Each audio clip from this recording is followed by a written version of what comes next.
Prefeito de Botuverá, Victor José Witkowski, as perguntas aí dos colegas. Eu quero voltar ainda nessa questão da bucha que caiu no teu colo, né, Victor?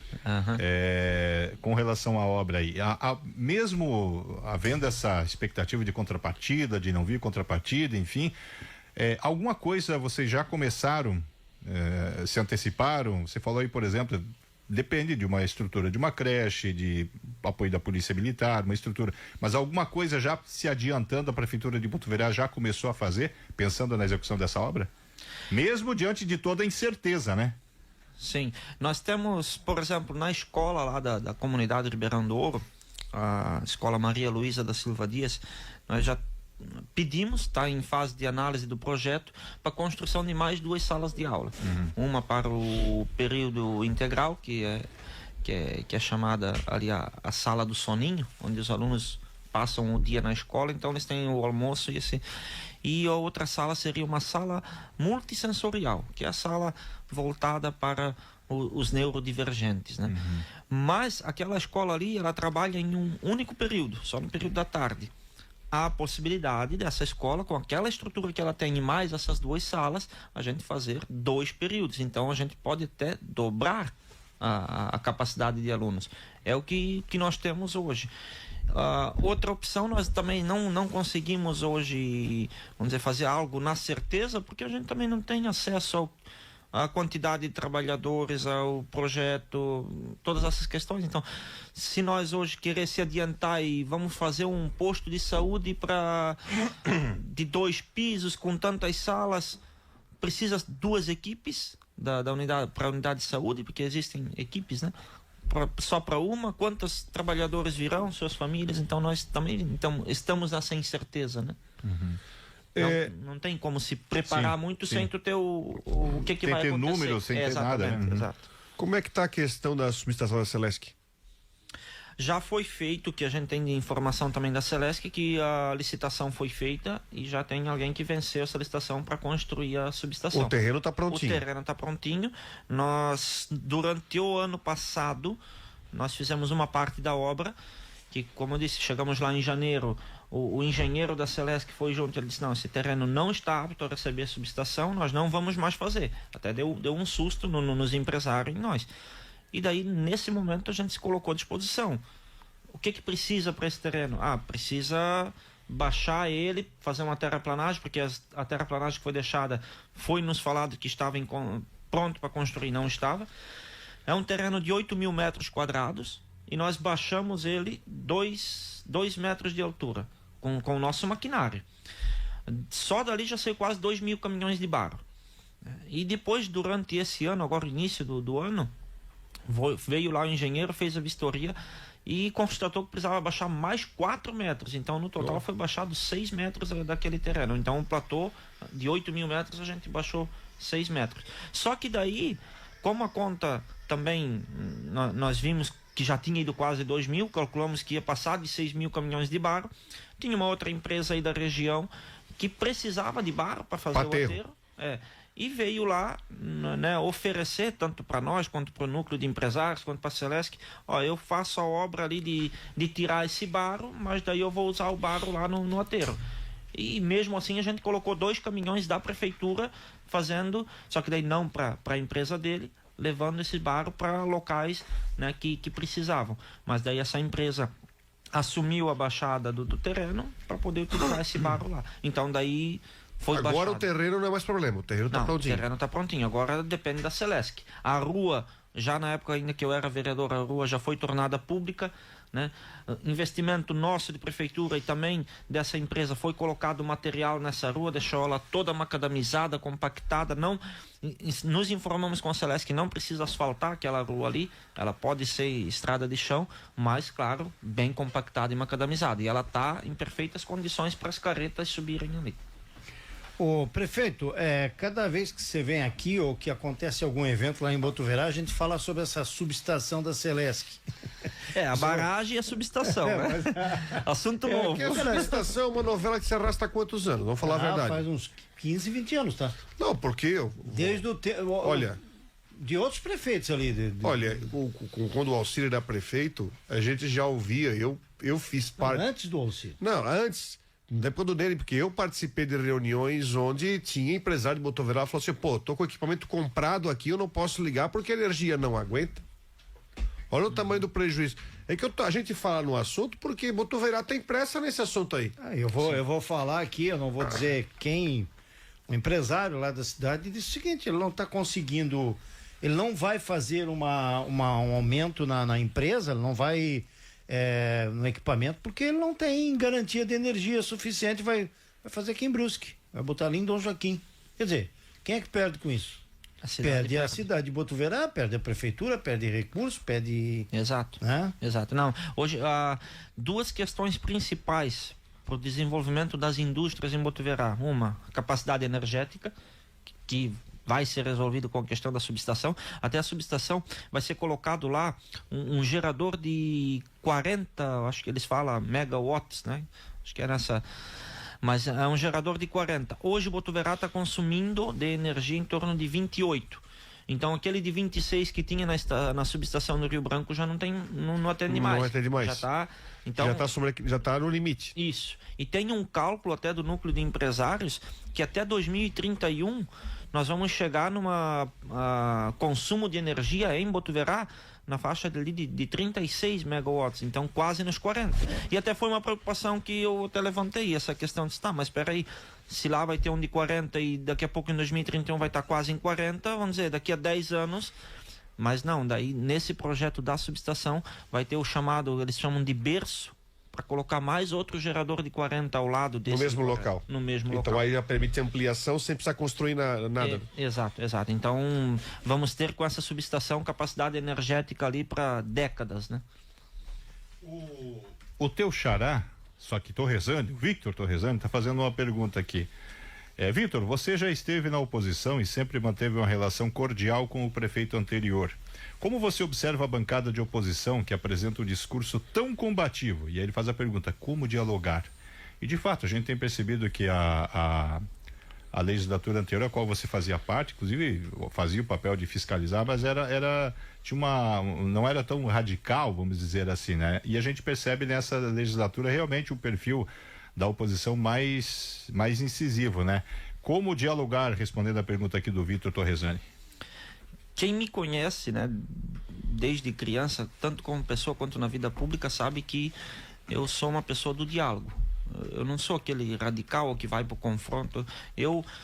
Quando eu tomo uma decisão, vamos dizer, que é radical ou de uma ruptura, porque eu já esgotei todas as formas de diálogo possível.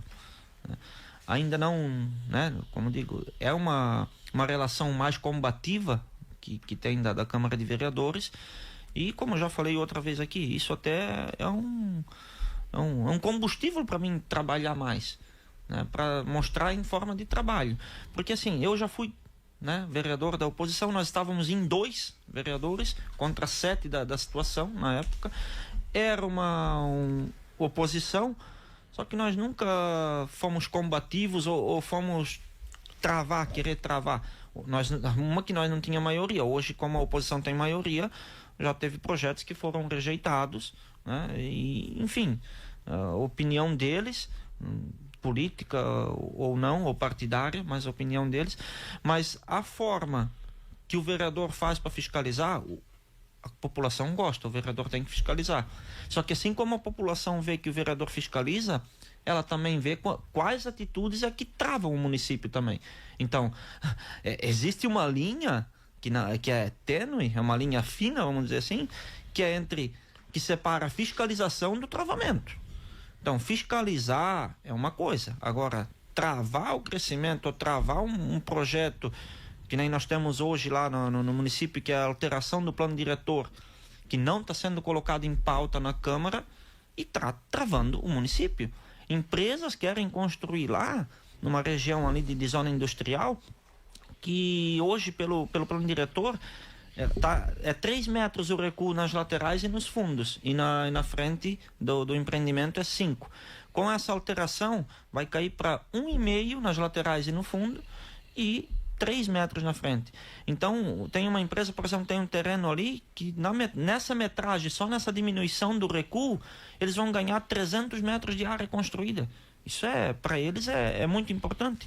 E a alteração do plano diretor que a gente encaminhou tem essa diminuição do recuo nessa zona industrial, tem a criação da ZIT, Zona de Interesse Turístico, que é onde vai ter incentivo para empresas turísticas, né? E tem a criação da Zona de Interesse Social, que é lá no terreno que a gente adquiriu, já pagou, já está no nosso nome e tudo, para as 12 casas do programa Casa Catarina. Então, esse projeto não está indo em pauta, não... Acabou o prazo aí do Estado mandar os recursos no dia 4, sábado passado. Já não vai sair esse ano as casas do Casa Catarina. A empresa está pensando já em colocar a sua indústria em Dom Joaquim, porque ela não compensa 300 metros quadrados a menos. E o investidor do turismo não consegue investir. Então, uma coisa é fiscalizar. Beleza, fiscalizaram. Eu fui na sessão da Câmara, fui com toda a comissão do plano diretor de alteração do plano, explicamos tecnicamente, só que as perguntas que vinham da oposição, nenhuma era técnica, eram tudo perguntas políticas. Um dos engenheiros até se sentiu incomodado com aquilo, ele disse, não, vim aqui para responder questão técnica, não fazendo pergunta política, não é isso. Aí eu, quando me deram a palavra, eu disse, não, questão política eu respondo. Respondemos todas as questões, mostramos que tem laudo de sondagem nesse terreno da Casa Catarina, vamos fazer a avaliação técnica ambiental também, mostramos que tudo tecnicamente, e mesmo assim não foi colocado em pauta. Então isso já sai do ramo de fiscalização e entra no ramo de querer travar. Então você diz que a Câmara, através aí da mesa diretora, que é uma decisão da mesa diretora, está travando o andamento desse projeto aí que é tão importante para a cidade. Não, esse ali tá travado, tá parado, não tem previsão de quando vai ser colocado em pauta e tá lá desde o dia 13 de abril que a gente encaminhou para lá. Qual é a justificativa? Isso, eu ia te perguntar. Qual é a justificativa deles? A justificativa é que aquele terreno, que eles não querem aprovar todo o pacote ali do plano diretor, porque naquele terreno do Casa Catarina tem área de mineração próxima. Só que do lado e até em frente a essa área de mineração já tem casas existentes. E tudo que é alegado que vai ser impactado nesse terreno do Casa Catarina, aquelas casas ali que já estão ali do lado e em frente não sofrem com isso. Então, não, mas espera ali, se tivessem casas ali que já tivesse sido indenizado para, vocês têm que se retirar, tá aqui o dinheiro, constrói em outro lugar, porque aqui vai cair pedra, ou aqui vai... Aí até concordo. Mas já existem, acho, 4 ou 5 famílias que moram ali ao lado e não são impactadas com isso. Então, aí entra num outro assunto deles, não sei o porquê, mas não conseguimos fazer ou iniciar a obra das 12 casas por causa que não foi colocada essa alteração do plano. O terreno está pronto, compactado, bonitinho. Até essa semana, até eu quero deixar bem claro, que daí depois dessa polêmica que deu aí na Câmara, muita gente agora está perguntando, Vitor, por que a placa foi, né, do terreno ali, da aquisição, foi colocado um plástico preto nela, né? Não vai mais sair as casas? Não, é por causa da legislação eleitoral. A legislação eleitoral, 90 dias antes da eleição, não permite que as placas tenham símbolo do Estado ou do governo federal. Então, por isso a gente tem que tampar. Mas o terreno está ali, está comprado, compactado, pronto para iniciar a construção.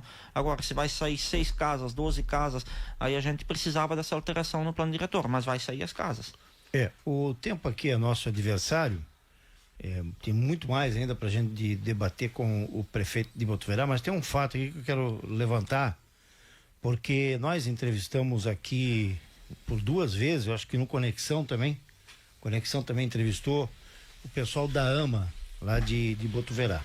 Esteve aqui o Felipe, deixa eu ver se eu acho o nome dele aqui. Felipe Vogel, exatamente, Felipe Vogel, juntamente com a Pedrini, né? A Kátia Pedrini, falando sobre essa instituição e sobre a necessidade de uma atenção maior para essa comunidade em Botuverá. E a prefeitura agiu e acabou atendendo o pessoal da AMA, né? Sim, é uma questão que eu digo, esse evento foi histórico. Quando eu era vereador, estava como vereador, apresentei um projeto de lei que é o Estatuto da Pessoa com TEA, né? E foi aprovado na época por unanimidade, ali diz todos os direitos da pessoa com TEA. E quando agora, estando como prefeito, surgiu, na época eu vim conhecer a AMA aqui em Brusque, e a presidente daqui, a Márcia, ela disse, quem sabe um dia a AMA lá em Botuverá. E eu na época até pensei, mas isso é uma coisa tão distante, não sei se isso vai ser possível um dia, né? Pensei comigo. E acabei, né, me elegendo ali, o povo me elegendo como prefeito. E na sequência, a professora Jaque, né, se elegeu como vereadora, e ela também acampou essa luta dessa classe do autismo, e foi colocado a AMA para frente. Começou com uma reunião ali com 4, 5 pais, e hoje eles têm um CNPJ, têm uma associação, são de utilidade pública, estão todo regularizado. E eles fizeram em março um evento, um almoço, e eu disse, esse é o momento propício. Nós vamos dar um passo que nem em Brusque não foi dado, que é a entrega de um imóvel para a AMA. Então, nesse evento ali, pegamos todos de surpresa, né? Só quem sabia era eu e o Felipe, o presidente da AMA. Nem o restante da diretoria, claro, a nossa procuradora também, mas nem o restante da administração não sabia. Disse, a gente vai anunciar lá. E quando a gente anunciou, ato histórico, a prefeitura está cedendo por 10 anos, está mandando, na época, mandando o projeto de lei para a Câmara para ceder o imóvel por 10 anos para a AMA.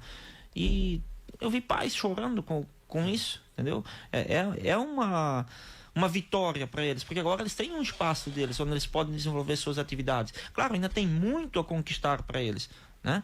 Mas isso foi um ato histórico. Após isso, a Câmara aprovou ceder esse imóvel por 10 anos, podendo ser renovado, e assim vai. Essa lei foi aprovada, o imóvel está entregue em frente à igreja da Pedras Grandes, ali onde era a antiga escolinha da Pedras Grandes.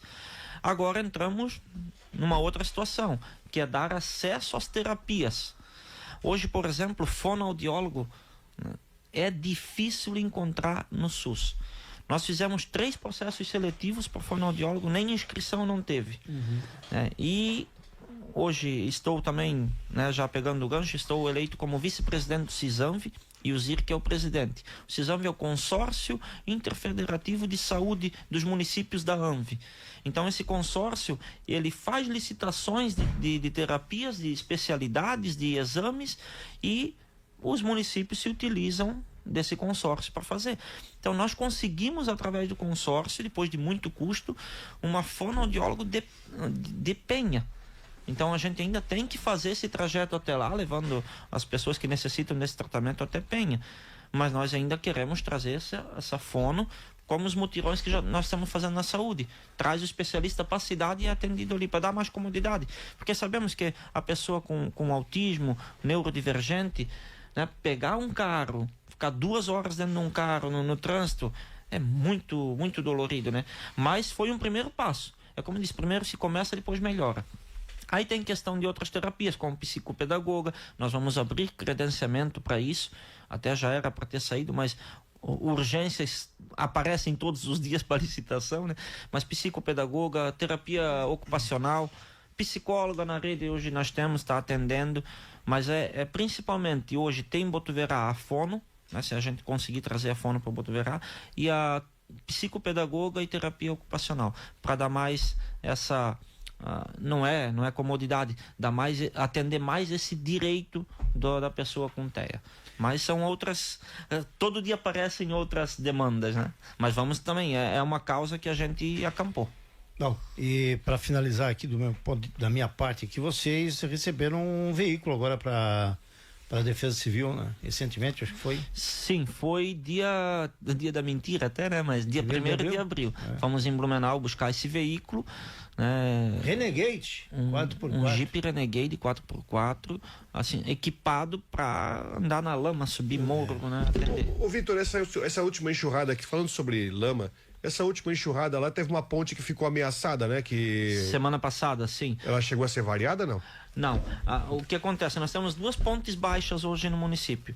Uma é ali no centro, na rua Henrique Vanelli, que está aquela construção ali da ponte alta. Sim. Né? Agora vai entrar numa fase de maior celeridade. Por quê? Porque agora é a colocação das vigas. Agora a questão vai ficar mais rápida. A tendência é que em 2 ou 3 meses, inclusive falei ontem com o engenheiro da empresa, que ele disse que até final do ano, que é o cronograma que está na prorrogação do contrato, eles vão entregar a ponte feitinha. Aí vai ficar a cargo da prefeitura fazer as cabeceiras, fazer a desapropriação de uma casa que tem lá, ou parte de um terreno, pelo menos, para poder fazer esse acesso à ponte. Mas até o final do ano, essa ponte vai estar entregue. E a baixa vai ser derrubada, então? Aí a baixa, aí é que tá. Nós queremos ver se tem como reaproveitar ela, porque ela é em 2 lances. Ela tem as cabeceiras e tem um pilar no meio do rio, mas foi concretado, né, essas vigas que estão ali. Então a gente quer ver se há possibilidade de ter uma remoção dela aí inteira ou em 2 partes para a gente reaproveitar em outro local, né? Porque custa caro para tirar também, né? Custa, mas custa muito mais caro fazer. E tem ali no centro, como eu estava falando, a água não chegou a passar em cima da ponte, ela passou por uma das cabeceiras, mas já era 11 horas da manhã, passou às 2 da tarde, já tinha baixado e já estava a patrola fazendo as melhorias ali, então não teve interrompimento de tráfego ali. E a ponte lá do Ribeirão do Ouro, lá da Rua Beira Rio, lá passou um meio metro acima da ponte, lá foi interditado o trânsito, só que daí o pessoal lá da Beira Rio se desloca aqui em direção ao Lajeado, né? Para quem vai na região ali do Recanto Feliz, tem uma ponte alta ali, de mão simples, né? Mas aí eles se deslocam e saem por ali. Antigamente, nesse trajeto de lá do Ribeirão do Ouro até no Lajeado pela Beira Rio, tinha algumas tubulações que eram pequenas, e daí aquelas grotas enchiam e passava essa água por cima, os veículos não conseguiam, aí ficavam ilhados, não saía na ponte baixa e não conseguia chegar na ponte alta.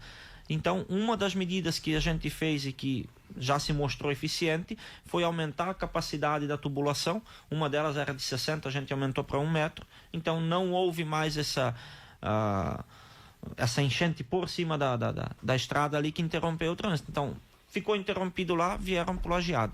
Mas também temos um planejamento para fazer o projeto de uma ponte alta também lá no Ribeirão do Ouro, naquele mesmo local que está lá.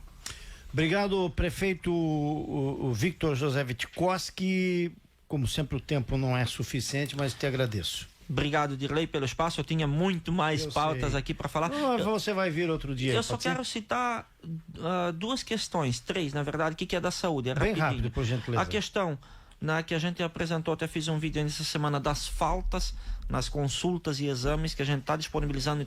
Chega a ter procedimentos que há 50% de faltas nos mutirões. Então, já fizemos durante o final de semana, que está todo mundo em casa, já fizemos durante a semana, que tem transporte público, então está sempre atendendo, mas tem muita falta, a gente pede, não faltem, se não puder ir, diga, não posso ir, que daí vai outra pessoa da fila. A questão da atualização dos telefones nas unidades de saúde, então a gente pede que todo mundo está sendo divulgado até pela prefeitura, os telefones das unidades. Mudou de número de telefone, avisa, porque daí a gente consegue ter esse contato mais rápido. E a questão da vacinação da gripe. Estamos com um surto de influenza lá no município, muita gente, né, passando. Até a semana passada a minha filha estava com influenza também. Então a gente está com uma campanha de vacinação. Então só lembrar a população, atualizar seus números de telefones, avisar se vai faltar nos procedimentos e a campanha de vacinação da gripe. No mais, eu agradeço o espaço aqui. Estamos também abertos com o nosso gabinete lá. Vocês têm que vir um dia lá também tomar um café. Vamos sim.